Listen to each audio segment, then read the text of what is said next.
Hello, welcome back to Larp School, and today we'll be taking a look at polearms.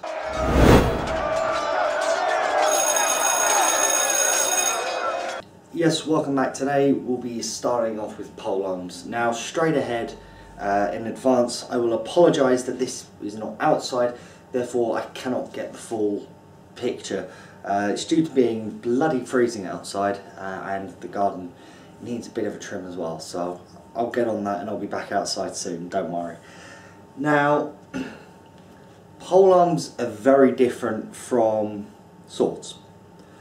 The only thing that doesn't really change in my view is the footwork. The footwork is key for all kinds of weaponry that you use in LARP. Now, I will turn around and say that the only experience that I've ever had with polearms is in a reenactment perspective.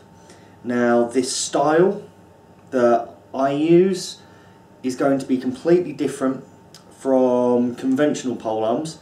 I will, however, also go through what conventional polearms are. Now, the reason that it's going to be very different for me, I may not even get into it this episode, is the positioning of the grip. If you see on this one, it's pretty much 2/3 of the way up. So I haven't fought with this yet, but I am still trying to figure out what's the best way for me to use this one. Now, what I'll probably end up doing with this is having one hand here and another hand slightly further down, so it almost gives me a double edged effect, so I can subdue with the rear end and slice up with the blade, but I don't know yet. So we'll just do conventional polearms. Now, normally they'll be between 6 and 7 feet long. 7 foot is the limit as far as I'm aware in all LARPs, full stop. No system would allow more than 7 foot. I'm sure some don't allow for more than 6 foot, but do check with the LARP system that you'll be attending beforehand if polearms interest you. And as always, as in the last video, please do comment on anything you would do differently. This is the key with LARP School. This isn't just my perspective of things. Well, it is my perspective, but you guys can get involved as well. You guys can give little tips and tricks for what you would do. We're a community, let's commune, as they say. So for me, when it comes to reenactment polearms, what I tend to do is basically have one hand on the grip, around about just over halfway, or just under, sorry, and I'd have my other hand, it's really hard to show, my other hand underneath near the back. Now what this does is you're basically just not even gripping this part, and you're basically using this hand to pivot, and what this can do is quite easily give you the height that you'd need. Now when it comes to defence, you've got to be quick. You're not going to be able to move this as fast as a sword, but with practice you can get bloody damn close. Now for lower attacks and defending, all you'd need to do really is just lift the top hand up and swivel the body, as I've shown before. And what this can do is give you all the defence around the legs that you need. Again, it's not really showing up very well, so apologies for that. This is very much going to be a talky one.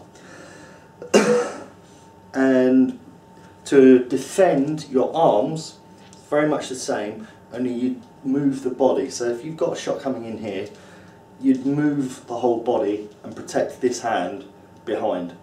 And same for the other side, you protect and move the body. The body and this is basically full height protection straight away. Headshots, just lift it up, be normal. Now attack wise with this, you are quite limited on your attacks and you are limited by your speed, but the advantage that you have against your opponent is the distance. Now the key with fighting with a polearm is to always have the distance. They're going to be trying to get in, they're going to be trying to figure out exactly where they can hit you from. whether or not they'd be able to hit you from here, or whether they're going to have to come even closer in for that. Whereas you automatically get an extra couple of feet on them. So straight away you're a couple of foot better off than they are. And it's very simple, it's very much like the sword attacks, but it's learning to do it with both hands like this. But it's very much sort of poke it out as you go in. So it's very much with sword, you know, when it's a slight lunge forward, but you want to extend your arms out as well and make good work with it like that. You may need to swivel the blade, depends on what you've got. If you've got just a normal pike, or if it's like this as well, you know, you've got the full head, so you won't need to swivel exactly where you need to be, which is ideal. As I take a sip of coffee. But the main thing, as I've said, and I will keep saying it, is have the distance between you and the person you're fighting. Because you lose that distance, no matter how good you are, in short distance, they're going to win. And the main ways that they do that is probably coming in, so say you're attacking like that, with their sword, like this, they're probably just going to parry, grab, and smash around like that, if they know what they're doing. So you've got to be quick, and being quick is very hard with a polearm. It's very much what you gain in distance, you lose in speed. But the distance is always going to win out if you're proficient against the speed. You could have a little Sonic the Hedgehog running through, being and then they can just come up to you and you just be like, fuck off, mate. But if you lose that distance, then Sonic the Hedgehog's going to come. Sonic the Hedgehog's going to take off your head. He's going to decapitate your legs. He's going to bloody make your body parts roll all over the field if he's given the chance. So defending is very important when you've got the polearm, because it's more so than if you had a sword. Your defence is way more important than your attack. The polearm, for how I see it, is a defensive weapon. It's used to gain distance, and it's used to keep people back. I wouldn't really say it's much of an attacking weapon until you've had a lot of practice. Now, you can turn this into an attacking weapon, but don't forget as well with the rules, you've got to use both hands. Both hands have to stay on this at all times, no matter how much experience you've got, and no matter how confident and competent you think you are with a polearm. Keep both hands on. Seriously, it'll save you a lot of issues. I wouldn't be surprised if somebody tried, like, you know, proper just one-handing, just doing the motions as you do, and one knock, boom. Either that's going to break, or you're going to get disarmed. One way or another, it's not going to end up well. So keep both hands on at all times, and it's very easy to do so. I will say that. It's very comfortable because you're not ever really truly holding it, whereas with a sword you've got to have a grip on your sword. You know, it's a death grip. With this, because you've got the distance of the pole and the distance to the blade as well, it's not so... You can be a lot more fluid with it. Even as I just bounce it up and down, you can see a lot of movement in the weapon, and that's fine, because I know no matter what direction someone hits me from, it's not going to come out my hands. I've got a lot of distance before anything like that's going to happen.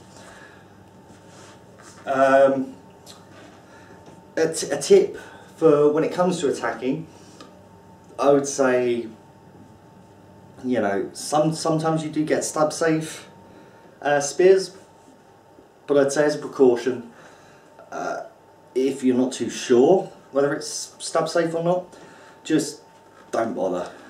With this one, I'd be hesitant. There may be some systems, because you have got all of this which is stab safe, but I wouldn't stab with it ever, because I just see it doing more damage to the weapon. Although this bit may be stab safe, you can tell from the construction and the intricacy, it's not designed to stab. So, word of caution, I'd say just never stab with a polearm, even if it is a stab safe one.